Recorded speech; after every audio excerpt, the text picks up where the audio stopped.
ఒక అమ్మాయి ఒక అబ్బాయి ప్రేమించుకుంటారు. కానీ అమ్మాయి వాళ్ళ నాన్న అమ్మాయి కోసం ఒక మంచి సంబంధం చూస్తాడు.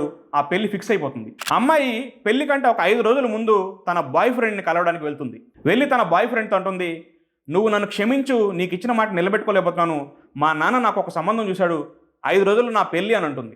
అప్పుడు అబ్బాయి అంటాడు, నీకేదో పెద్ద డబ్బున్నోడు దొరికినట్టున్నాడు, అందుకే మాట గుర్తులేదు. డబ్బున్నోళ్ళు దొరికితే మాటలు ఎక్కడ గుర్తుంటాయి, నువ్వు ఇలా చేస్తావు అనుకోలేదు అంటాడు.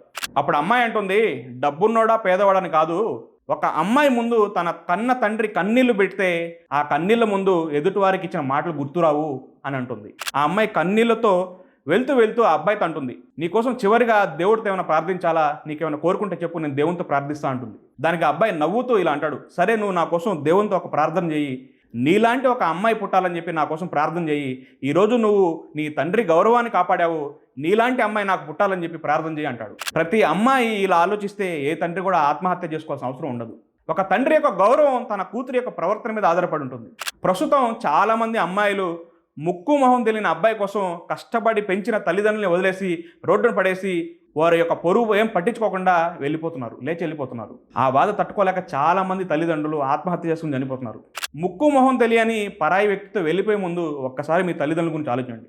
సమాజంలో ఇలా జరుగుతుందా లేదో ఒక్కసారి కామెంట్ చేయండి, ఈ వీడియోని లైక్ చేయండి, షేర్ చేయండి.